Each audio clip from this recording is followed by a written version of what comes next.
and a Comic Book. I'm Ulysses Campbell. I'm Andy Hirschberger. And you know who you are. Now, of course, you're probably looking for our stalwart Patrick Michael Strange, who is not here at Jeppy's Entertainment Museum with us, but we're going to be hearing from him soon because he's got a wonderful interview that he's going to bring to us exclusively for Two Guys and a Comic Book. So don't go anywhere. I promise you're going to love this show. So just stay tuned, and we'll be right back.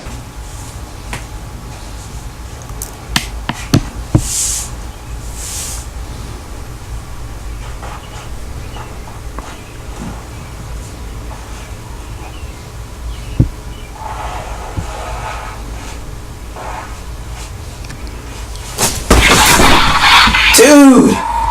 You're late, man. Oh, man. Oh, hey, Andy. Hey, Yuli.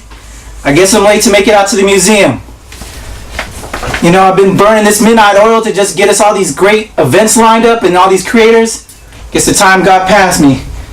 You know what, though? I got something for us. Since I'm late, I got some friends around here. How about Chris Flick, the writer and creator of Capes and Babes? That dude's awesome. We'll be right back after this, and I'll have some friends over, and I'll have some content for you guys. Come back. This is Two Guys in a Comic Book. Welcome back to Two Guys and a Comic Book. We're still here at Jeppy's Entertainment Museum in the gift shop, which of course is my absolutely favorite place to be. And we're fortunate enough to still have Andy with us. So, you know, how we doing? I haven't eaten in days. You and me both. I need a sandwich. Bad. Oh, I'm doing great. It's good to have you here. It's good to be in the gift shop with all our wonderful Spider-Man related stuff. Yeah, we're Because really Spider-Man's so out right now. Nobody remembers that he's one of Marvel's key figures. Well, with the Avengers taking all the attention nowadays. Mm-hmm. Well, and especially because he's actually a member of the Avengers Yeah, now. but I didn't see him in the film. I was looking for him. I was too. I kept telling my cousin, just wait till Spider-Man shows up.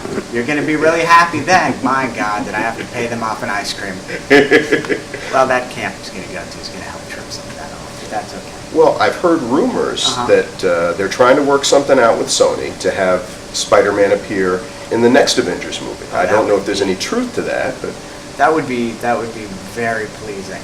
I think a lot of us that have been reading Marvel from the get-go and know what the Avengers should be, feel that with the Fantastic Four and Spider-Man not being part of it, like we're getting a great product with the new movie. We're getting like this excellent presentation, but we're not getting the whole product.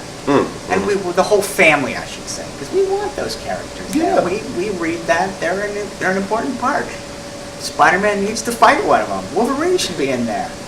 You know, they gotta do their thing. There has to be. oh, I was going to say, do you remember about 25 years ago now? Actually, the young thing that you are, you probably wouldn't. But it was the first flirtation that Marvel had with Spider-Man and the Avengers. And there were two issues where he sort of appeared as a guest star and was interested in joining the team and getting on payroll because, of course, at the time the Avengers got $1,000 a week stipend, and he thought how wonderful that would be to be a member of the Avengers and to get paid for this.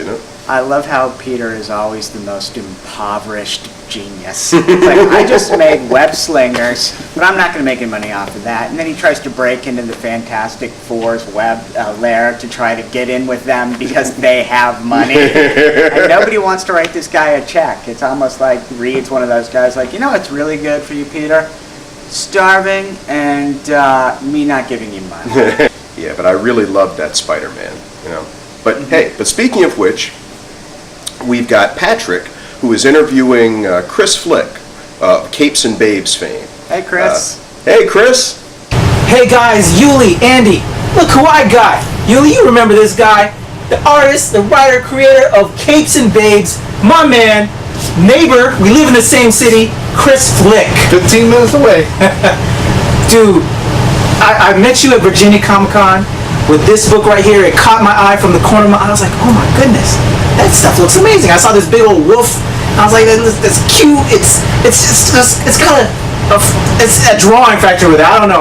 Maybe I have a crush on wolves and stuff because vampires and the whole Twilight. Werewolves need more love. The werewolves need love too. So I caught this, I picked it up, loved it, and now I'm seeing 2 and 3. Wow. Three, just published 3. It's going to be making its debut at Heroes this weekend. Awesome. So, what more can we expect from Capes and Babes? You know what? For the initiated, who don't know about this great book, Capes and Babes. I'm gonna promote the hell out of this because Chris is a good guy, and I'm loving Capes and Babes. Tell the initiated what they can expect from Capes and Babes. All right, my pitch is normally Capes and Babes is about a strip mall, a comic book shop, and one crazy werewolf. So that's basically it. It's a werewolf that hangs out at a comic book store. If you like superheroes or stories with superhero slants on it, things like that. That's probably I do a lot of superhero spoof, things like that. Make fun of current storylines, things like that. You watch Comic Book Man? 1,000 times. I love you, Comic Book Man guys. I enjoy that show, but think Comic Book Man with the crazy guy turning into a werewolf. Maybe. Yeah, exactly. Yeah, so it was eerily similar that when I started watching, I'm like, well, he's kind of like Roy. So the werewolf. How did you create this concept? Where did Capes and Babes begin? Capes and Babes was originally started out conceptual-wise was like it was going to be my graphic novel, and stuff like Box Office Poison, things like that. I was going to get all real serious, and it didn't have a werewolf in it at all. And it lingered, started that way before I got into Box Office Poison or any kind of independent type stuff. And then it just lingered in my mind. I never really did anything with it. Then I started going to more conventions, and webcomics started hitting big, and I started looking at that. And I did comic strips in college, and I said, you know what? I got a concept. I got the Capes and Babes. Capes and Babes is the title of a comic book store if I ever owned one. Yeah. I said, well, I got the title, I got the concept, but I wanted some kind of weird character, and that's when I came up with the werewolf character. Once I did that, I just went from there. I took all the serious drama stuff out of it and just got really silly. And I am thankful for that because it's a good time. It harkens back to that old classic '80s for me feeling. Well, that's purpose because I grew up in the '80s, hung out at comic book shops in the '80s, so a lot of my experiences are what I did when I was a teenager. So. Definitely. So, guys, I'm telling you, you have to check out Capes and Babes. Now, Chris, quick question for you. How long does it take for you to develop a script? Developing a strip, it was a long process. Like I said, it was many years until I got the humor aspect. But then for a strip, for a Capes and Babes strip, if I have the joke down pat, if I know exactly what I'm going to be talking about, I can get a strip cranked out in like 2 hours, from blank Bristol board to online.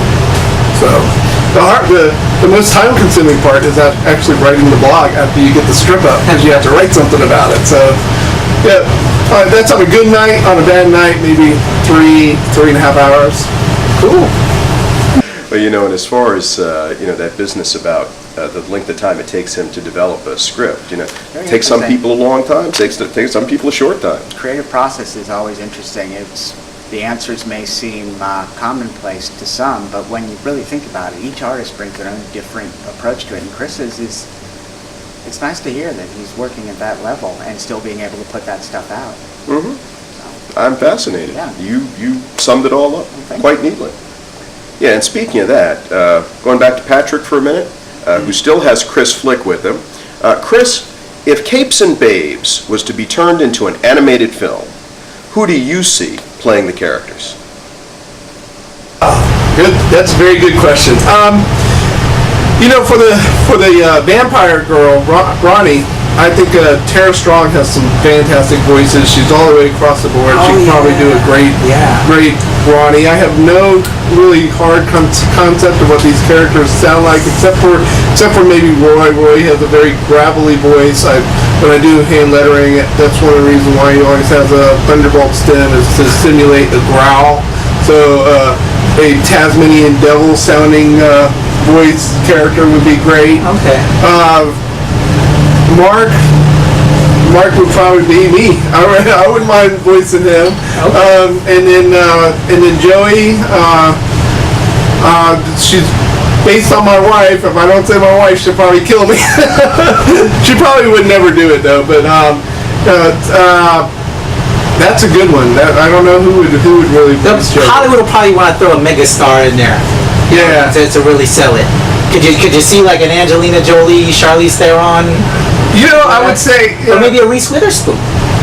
I would say, you know who I picture, because I see sort of the same character, not a big name, but she played the two-time girl on Tool-Time on Home Improvement. She would be a really great one because she would already know all the terminology with tools and everything. So Pamela Anderson. Pamela Anderson started out that way. Yeah. I still love you, Pamela Anderson. I still watch Barbed Wire. Barbed Wire. Very interesting choices, wouldn't you say? I was definitely impressed. I had a totally different lineup in my head, but those were great. I was actually hoping Jean Arthur could be it, but since she's dead, maybe he can just sample her voice. That was great, Patrick. Thanks, Pat. Yeah. If you're waiting for this printed format, you don't have to wait just for that, because these are essentially collections of his webcomic strip. So let's talk about webcomics. I saw it, I was first introduced by this book one, but then I went online, I was following the strip, and it's just, we have to wait every Wednesday for the new comic books, but instead of waiting every Wednesday, Monday, Tuesday, Wednesday, Thursday, Friday, new strips from this guy. Well, not for me. So when you're doing it full time, Monday, Wednesday, and Fridays are the new strips. Now the goal is eventually to get to Monday, Wednesday, Friday. But you got family and everything. Yes. Exactly. Monday, Wednesday, Friday is a nice schedule for me. But that's the point, though. You're getting it Monday, you're getting it Wednesday. Because there's a new comic coming out. Every other Wednesday, or is it every Wednesday? So you're getting content, and that's just what I love about webcomic creators. Because it's fresh, it's cool, and it's also topical, which is also a good point. Yeah. And I don't have now I'm really bad because I don't have a super buffer, so mine is actually very topical because it's right on the spot. So Definitely. Like right now, I'm in the middle of getting ready to do a Heroes Con story art, so Sweet. it's going to be whatever I experience out at the con is what I'm going to come back and write about. So Look forward to that. AVX, have you touched upon that? Some of the new titles going on, the new 52? Actually, this sounds really bad because since I started doing this, I have no time to really, or money to go into. I'm with you on that. I'm with you on that. But I know what's going on, but I just don't have, all the comic books and stuff like that. So I know about the 52, and that's a good thing is a lot of my friends who follow the strip will tell me, hey, check out this one or check out this issue, and then I'll hop up to a local store and buy an issue here or there. But really, it's really bad for me to say because comic books have just gotten so expensive. But now that they're going digital. That is true. Yeah. Can we, actually, you know what, I was getting ready to say, can we expect it digital? We're getting it digital. Yeah. And now we're getting the printed format. You're getting it in so many ways. There's no excuse to not pick up Capes and Babes. Capes and Babes, Capes and Babes. Chris Flick, this book is awesome. It's just so much fun. I enjoy it when I check it out. If they don't catch you at Heroes Con this weekend, where else can they catch you at? What other shows you got coming up? When I get back a week after, I'll be in Southern Maryland Comic Con. Great show. All those sites, every place I'm going to go is on my website. Thinking about going to Virginia Comic Con, but it's the day after the Southern Maryland, so might be too exhausted after Heroes. Heroes is a 3-day con. It wipes me out. 6-7 hour drive both ways. So I'll see. But I'll be at Baltimore Comic Con this year. I'll be at SPX this year. Okay. I'm sharing a table with 2 other artists. Awesome. So it'll be my first time at SPX. I'm going to be doing Intervention Con. Oh, it's a great show. SPX is a great show. I've never been to Intervention, but SPX is a fun show. So yeah, any place local I try to go to. Okay. And if you're not local, if you're checking us out online, because we stream on YouTube and a bunch of other channels, check out Capes and Babes. Why don't you give the website real quick before we go to break? www.capesandbabes.com. N as in Nancy. Thanks, Patrick.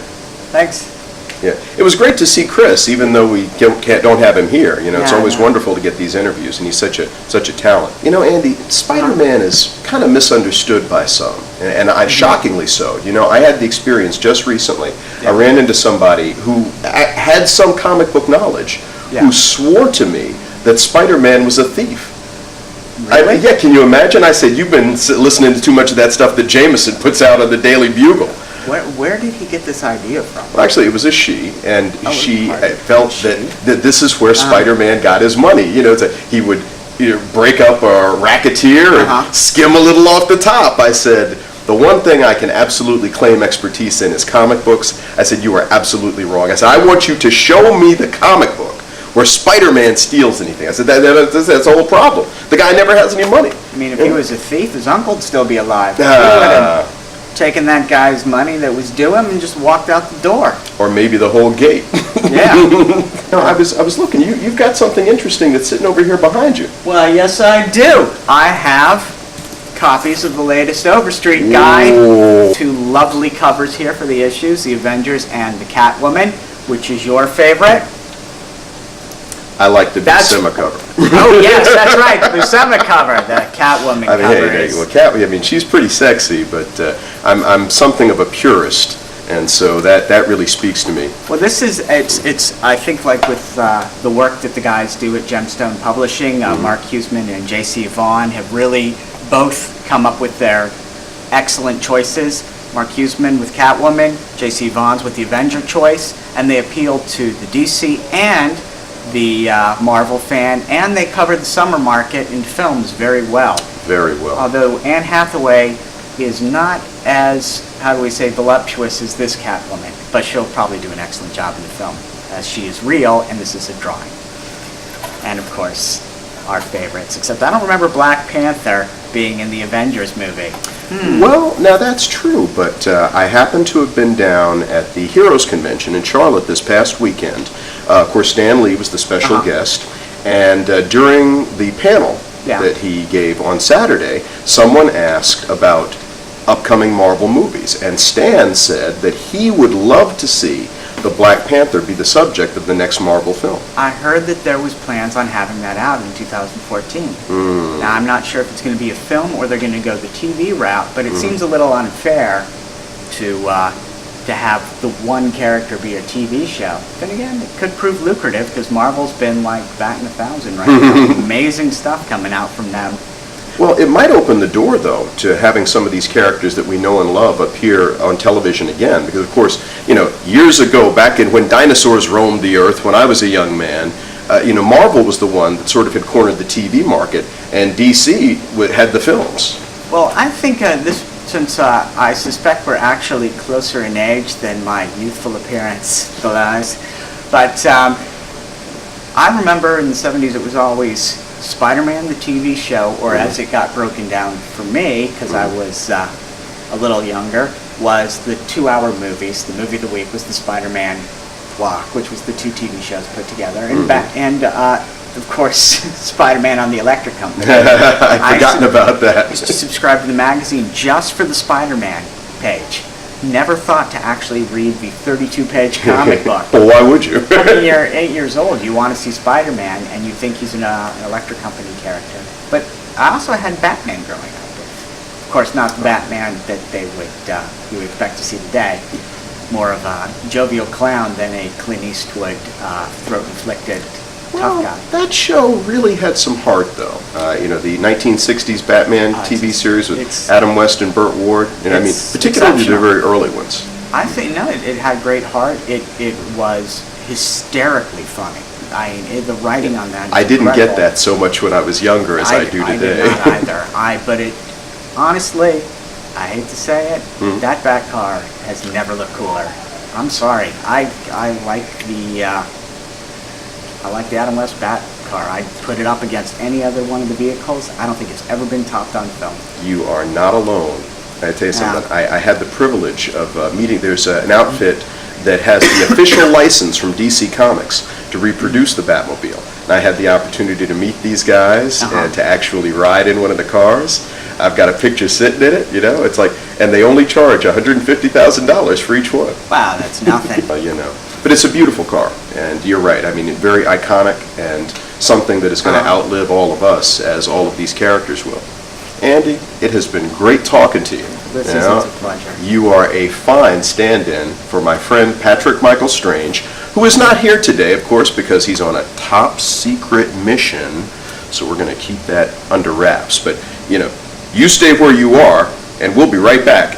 Chris Flick, Capes and Babes. If you haven't seen it, you gotta check it out. I'm telling you, you're just gonna love it. If you're a fan that grew up in the 70s, 80s, 90s like me, and was part of the Marvel Marching Merry Society, if I said that correctly, but I was. I have the poster.